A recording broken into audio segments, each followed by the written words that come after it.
Bharat Ratna doctor Hari Singh गौर को मिलना चाहिए, लेकिन जिन भी छोटे लोगों को मिल गया है, जैसे जो लोग भारत रत्न क्या भारत की धूल भी नहीं थे, और आज डॉक्टर हरि सिंह गौर जो भारत के सच्चे रत्न थे उनको नहीं मिला है, ये हम लोगों के लिए भी अफसोसजनक बात है, शर्मिंदगी है। और हमारे जनप्रतिनिधियों को विशेष तौर पर जो यहाँ से सांसद चुने जाते हैं, उन्होंने आज तक संसद में इसकी मांग नहीं उठाई।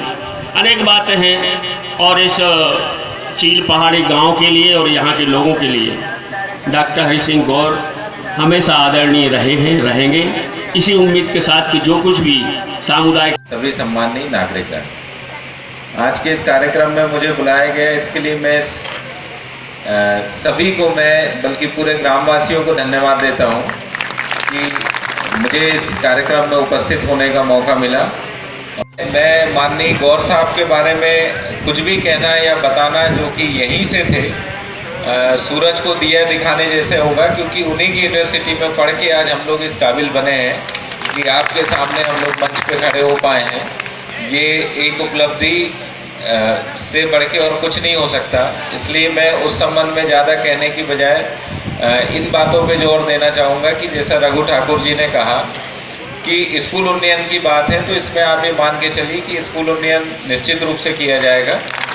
और जहाँ तक इस परिसर में और जो बेहतर करवाना है हमको, कंक्रीट होना है या एक सुंदर इसको गार्डन का रूप देना है या बच्चों के खेलने के लिए कुछ और जो भी बेहतर हम लोग यहाँ कर सकते हैं। खरे जी यहाँ बैठे हैं, मैं चाहूँगा कि आप कल ही इंजीनियर से प्रस्ताव बना के और इसमें सीसी मनरेगा से करवा दें या कन्वर्जन से करा दें, पार्क का निर्माण करा दें, या इस गांव के नाम से या इस माननीय गौर साहब के नाम से हम जो भी बेहतर कर सकते हैं, इतने काम कर रहे हैं।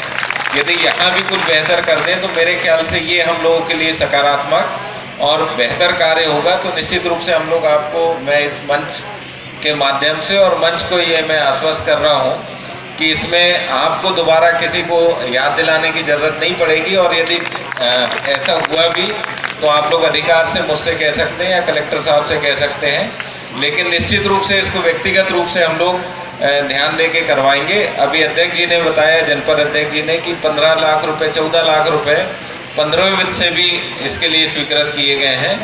अतः जो है, जो भी जिला पंचायत या जिला प्रशासन से, जनपद से और जनपद अध्यक्ष जी और माननीय विधायक जी यहीं बैठे हैं, जो कि इसके विकास के लिए, इस गांव के विकास के लिए, इस पंचायत के विकास के लिए बेहतर सोचते हैं और अच्छी विचारधारा रखते हैं। तो मैं चाहूँगा कि वे हमें निर्देशित करते रहेंगे, बताते रहेंगे और कार्य करने का काम हमारा होगा। हम लोग बेहतर तरीके से इस परिसर को भी करके देंगे, इसके अलावा और जो कुछ भी आवश्यक या ज़रूरी काम होंगे वह भी हम करके देंगे। आज के इस कार्यक्रम में मुझे बुलाने के लिए बहुत बहुत धन्यवाद। मुझे बहुत धन्यवाद। और जैसा कि अभी बताया है, ट्रांसफार्मर का और जो पोल का इशू है वो रिजॉल्व हो जाएगा, आपका यहाँ पे कर दिया जाएगा। और बाकी सीओ साहब ने कहा है तो उसका भी हम फॉलो अप लेंगे कि वो काम भी जनपद और हमारे सहयोग से जल्दी कंप्लीट हो जाए। Thank you.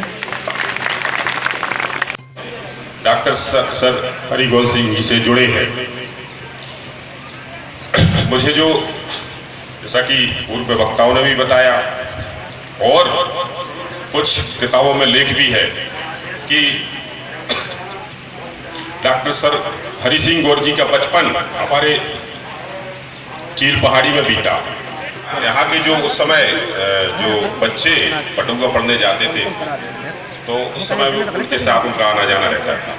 और ये जो उनने एक बहुत ही बड़ा कार्य, जो हमारा सागर उनके नाम से जाना जाता है, जो सागर में 1946 में जो विश्वविद्यालय स्थापित करी,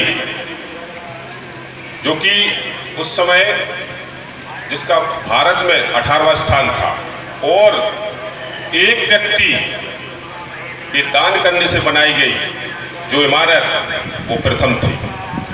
वास्तव में ये एक कीर्तिमान जो काम उन्होंने करके दिया था उस समय, जिससे आज उस विश्वविद्यालय से ऐसे लाखों करोड़ों युवा जो वहाँ से पढ़ के निकले हो, बहुत बहुत बड़ी मतलब नौकरियों में आगे गए, मैं उनके चरणों में नमन करता हूं। और वास्तव में जो वैभव भाई ने, बद्री प्रसाद जी ने कहा कि उन्हें भारत रत्न से सम्मानित किया जाना चाहिए, उसके लिए मैं भी पूरा प्रयास करूंगा कि उन्हें सम्मानित किया जाए। और आज वास्तव में मैं इस चीज़ को भी मानता हूं, चाहे डॉक्टर सर हरि सिंह गौर जी हों, डॉक्टर भीमराव अंबेडकर जी हों, जैसे और भी अन्य व्यक्ति हैं जिन्होंने अपने क्षेत्र के लिए, अपने देश के लिए कुछ न कुछ किया है, मैं उन्हीं में से आदरणीय दादा रघु जी ठाकुर जी को भी मानता हूँ। वास्तव में वो एक ऐसे समाज सेवक है कि समाज से उठकर लोगों की मदद करते हैं, सहायता करते हैं, और मेरे ऊपर भी कहीं ना कहीं उनका हाथ रहा है। मैं उसके लिए भी उनका बहुत बहुत धन्यवाद करता हूं। और जो भी और जब भी मुझसे इच्छा तो नहीं, आदेश की बात करूंगा कि वो जो भी मुझे आदेश करेंगे मैं उसे कर्तव्यपूर्ण उसको निभाने का पूरा कार्य करूंगा। और आज इस कार्य में आप सभी लोगों ने मुझे आमंत्रित किया, उसके लिए मैं आप सभी विश्वविद्यालय की मांग को लेकर यात्रा निकाली थी, और 2 साल के संघर्ष के बाद फिर 2009 में वो यात्रा पूरी हुई और सफल भी पूरा हुआ। वो केंद्रीय विश्वविद्यालय की मांग को लेकर जो यात्रा शुरू हुई थी, इसी चील पहाड़ी गांव से शुरू हुई थी, और इसी चील पहाड़ी गांव के साथ डॉक्टर गौर का क्या रिश्ता है, उस रिश्तों को भी आपको बताना जरूरी है। आज हमारे मित्र कलेक्टर महोदय दीपक सिंह जी मौजूद नहीं हैं, सरकार के काम से उनको लिए तत्काल कहीं भेजा गया, जाना पड़ा, रात को 12:30 उनका फोन भी आया, पर उनको भी हम आज यहाँ स्मरण करना चाहेंगे कि उन्होंने भी अपने दायित्व को महसूस करके गढ़पाले जी को और मिश्रा मैडम को कहा कि आपको वहाँ जाना है, वो जरूर पहुँचना है। हालांकि हम जानते हैं कि वो अपने आप भी आते, पर एक जिलाधीश ने अपने दायित्व का भी पूर्ति के को भी यहाँ स्मरण करना चाहते हैं। हमारे मित्र हैं भूपेंद्र सिंह जी जो मंत्री हैं राज्य सरकार के, उनको भी आना था, परंतु पिछले बार उनकी जो ड्यूटी है वो ड्यूटी मुख्यमंत्री के काम में लगाई गई, कार्यक्रम में लगा दी गई थी, तो नहीं आ पाए थे। पर उन्होंने भी हमको आश्वस्त किया है कि हमारे स्तर पर जो भी आप कहेंगे, उन्होंने पहले भी कहा है, किया है और अभी भी करते रहेंगे। जैसे सागर में जो लोहिया पार्क बना, उसके लिए उनसे कहा तो 5 लाख रुपए उन्होंने दिया था, और अगर उनकी भी मैं यहाँ याद ना करूँ तो फिर मैं जरा ईमानदारी नहीं बरत पाऊंगा, इसलिए जो सच्चाई हो कहना चाहिए। तो सभी गांव के मित्रों दोस्तों, आज गौर साहब की इस स्मृति को अक्षुण्ण बनाने के लिए हम सब लोग प्रयास कर रहे हैं,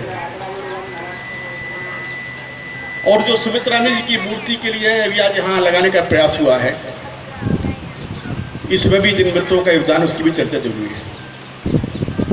हम 2 साल पहले जब सुमित्रा जी जिंदा थी और उनके पुत्रों का निधन भी हुआ, फिर उसके बाद यहाँ आए थे, और यही हाल में बैठ के हम लोगों ने तय किया था कि सुमित्रा रानी जी की और गौर साहब की दोनों की प्रतिमा लगाई जाना चाहिए।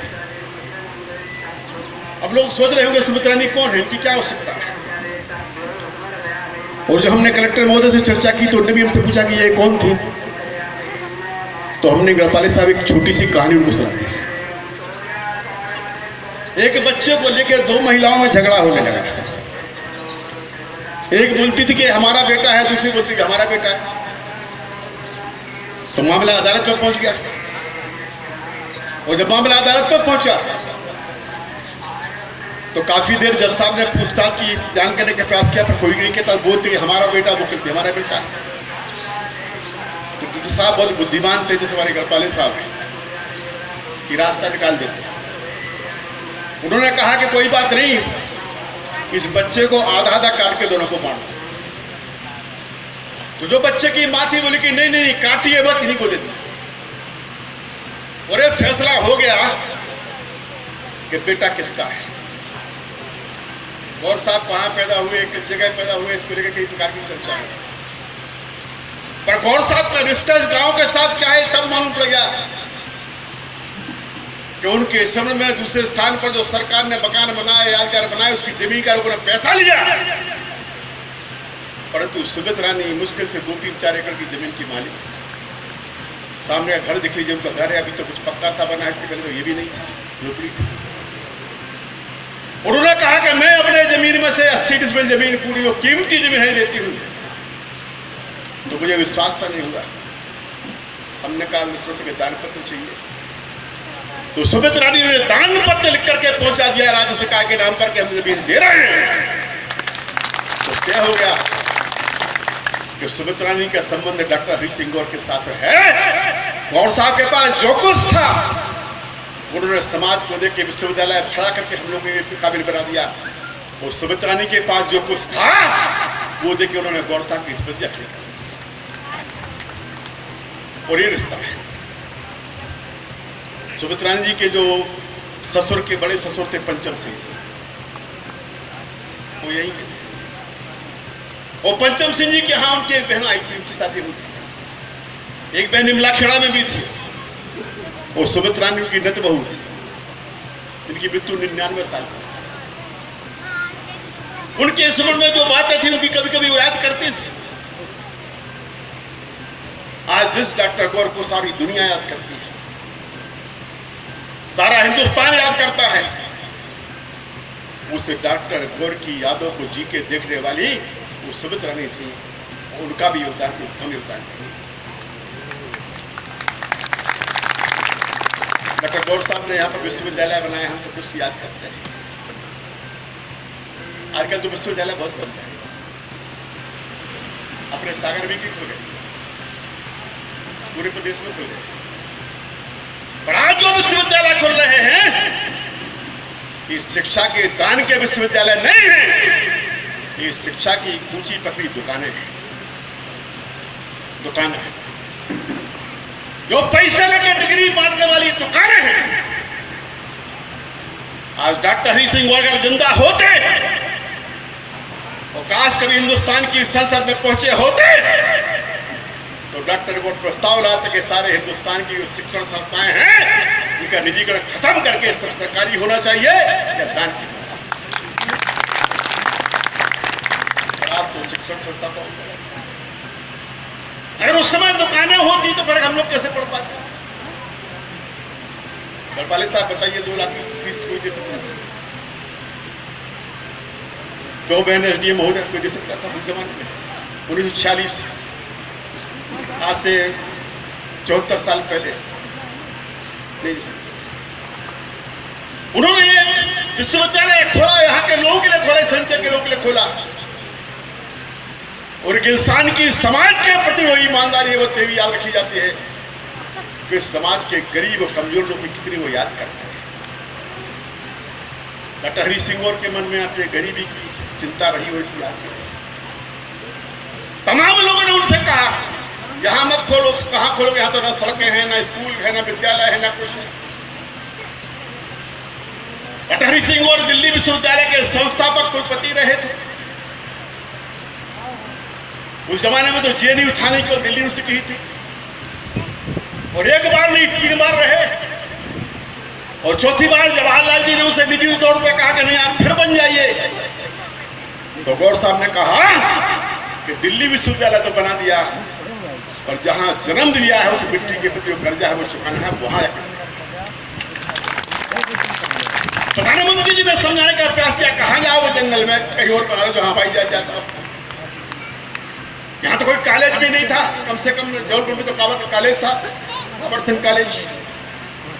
इंदौर नागपुर में हिस्लप कॉलेज था।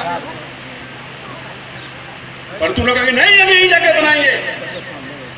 और जब विश्वविद्यालय शुरू किया तो टीन के टपोरों से किया, मकरोनिया के पास के टीन के टपोरों से।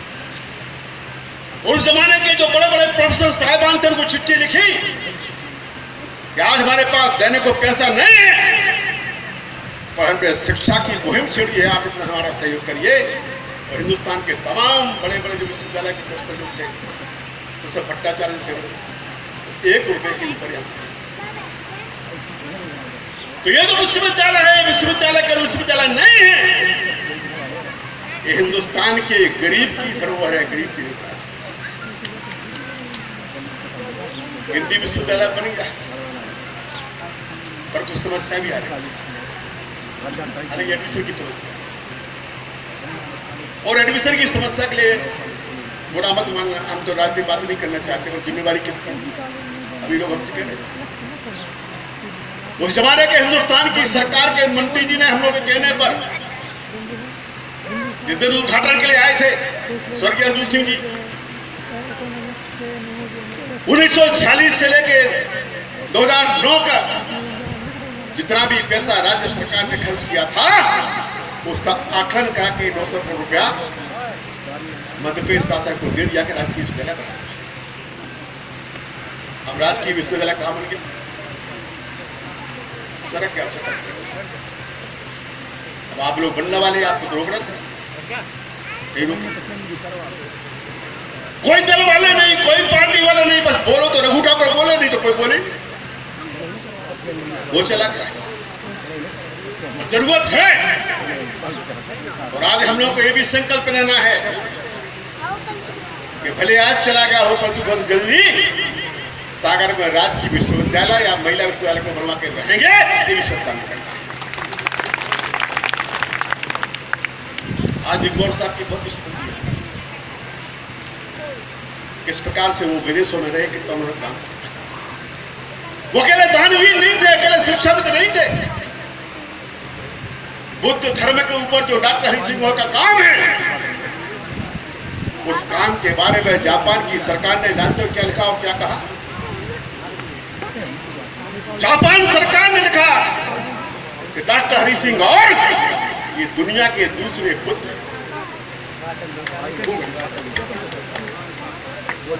और उनके उस दर्शन की चर्चा विश्वविद्यालय में नहीं हो रही। डॉक्टर हरि सिंह गौर ने जो सुझाव दिए थे, वो सुझाव क्या क्या होते थे? महिलाओं की शादी की उम्र तय करने का कानून कौन ने बनवाया? डॉक्टर हरि सिंह गौर ने बनवाया। वो रायपुर के उस जमाने के जिला पंचायत के अध्यक्ष चुने गए। फ्लू फैला था, प्लेग फैला था, पर रायपुर में एक भी आदमी नहीं बन पाया। गांव-गांव जाकर उन्होंने काम किया और सेवा। आज भी जो दुनिया में अपराध के बारे में सबसे महत्वपूर्ण कानून बनाया है, जाना जाता है इंडियन पीनल कोड। उस इंडियन पीनल कोड के बनाने का काम किसने किया? डॉक्टर हरि सिंह गौर। तो डॉक्टर हरि सिंह गौर दानवीर तो थे, इसके साथ साथ महान ज्ञाता थे। और उन्होंने उस जमाने में जो लिखा, जो पढ़ा, जो बातें कहीं, वो आज कहां चर्चा में आती है। द्वितीय विश्व होने वाला था, डॉक्टर हरि सिंह गौर ने द्वितीय विश्व को लेकर एक बड़ी विवेचना की थी, जो इलाहाबाद में विश्वविद्यालय में भाषण हुआ। आज भी वहां के पुस्तकालय में सुनी। बड़े दुर्भाग्य हम लोगों का डॉक्टर हरि सिंह गौर की जीवनी तक हम अपने यहाँ स्कूल कॉलेज में नहीं लगा पाए कि आने वाली पीढ़ी जान तो लेके हरि सिंह गौर ये जानते नहीं। और हम कहना चाहते हैं, यहां से एक मुहिम भी शुरू करना चाहिए कि डॉक्टर हरि सिंह गौर की जीवनी जो संघर्ष से सीख की जीवनी है, वो गरीब से उठकर गरीब के लिए समर्पण करने की जीवनी है, उसको एक स्कूल और शिक्षण संस्थाओं में पढ़ना अनिवार्य करना चाहिए। नमक हम लोग खाते हैं, उसका चुका देते हैं। और जिस दिन हम लोग याद डाले कि जब बंडा पहुंचे, बंडा से निकल रहे थे तो वहां जी आ गया। तो एक महिला, एक लड़की बेचारी मटका लेके सही पानी लेके आ रही थी। अरे कल रोको रोको रोको, सब पानी डालना है और पैसा डालना है। जो सबका होता है उन्हें पैसा उसमें डाले, बोले रघु भाई दत्तावती दत्ता। डॉक्टर हरि सिंह गौर को भारत रत्न मिला। और ये इस बुंदेलखंड के अंचल के हर व्यक्ति की चुनौती है, हमारे लिए चुनौती है। हमारा जीवन बेकार है अगर हम लोग डॉक्टर हरि सिंह गौर को, मेजर ध्यानचंद को भारत रत्न ना दिला पाए तो हमें डूब के मर जाने हमारे और इस पर लड़ना पड़ा। निकालेंगे, यात्रा निकालेंगे। एक भारत रत्न देने की यात्रा भी निकालेंगे। तमाम जनप्रतिनिधियों को साथ लेंगे, विधायक को लेंगे, सांसद को लेंगे, मंत्री को लेंगे, जनता को लेंगे और हिंदुस्तान की सरकार से कहेंगे, प्रधानमंत्री से कहेंगे कि अन्याय आप हमारे साथ मत करो। कैसे तो राजनीतिक होते हुए बनारस हिंदू विश्वविद्यालय के संस्थापक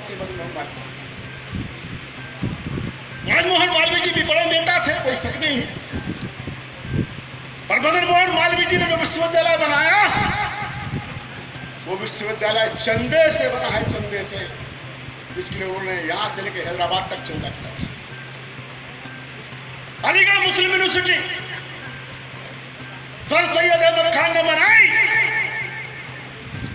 उसकी जमीन दी थी राजा महेंद्र प्रताप सिंह ने, वाकई तमाम जागीरदारों को चंदा दिया था, चंदे से बनी है। और डॉक्टर हरि सिंह गौर का विश्वविद्यालय ये किसी के 1 रुपए का देनदार नहीं है, ये उनके अपने। इससे बड़ा योगदान क्या हो सकता है? उस योगदान को कोई कैसे भुला सकता है? और एक बात तो ना भूल जाना है कि जो कौम अपने कुर्बानी करने वालों को भूल जाती है वो अकृतज्ञ कौम होती है। वो अकृतज्ञ कौम जो होती है वो कौम कभी विकास नहीं कर पाती है। आज जो ऋण उनका हमारे ऊपर उस ऋण को कुछ उस ऋण को चुकाएंगे। उसके लिए भारत के तमाम इलाकों में हम लोग यात्रा निकालेंगे, जाएंगे और हमको उम्मीद है कि यात्रा निकालेंगे तो आप सब लोगों का साथ हमको मिलेगा। क्यों भाई विधायक जी, अपने को साथ तो नहीं कि बात कर लेना, क्या काम है बताओ? अरे जो ही विधानसभा में कर रहे तो यहाँ कर रहे, ऐसा थोड़ी चलेगा। जो यहाँ भारत रत्न यात्रा निकालेंगे उसमें झंडा लेके आपको, देव प्रसाद जी को, ऋषभ भाई को, कुकरले जी को, सबको चलना पड़ेगा, सबको चलना पड़ेगा। बोलो भाई है मंजूर? चलोगे गाने वाले? उठाओ हाथ, लोग यहाँ चलेंगे तो भारत रत्न की यात्रा निकाली जाएगी। वो कोशिश करेंगे कि यात्रा के समापन होते होते भारत रत्न हमारे पास आ जाए। आज इस गांव को लेकर जो चिंता है, तो उसकी चिंता है। पटरुआ गांव है,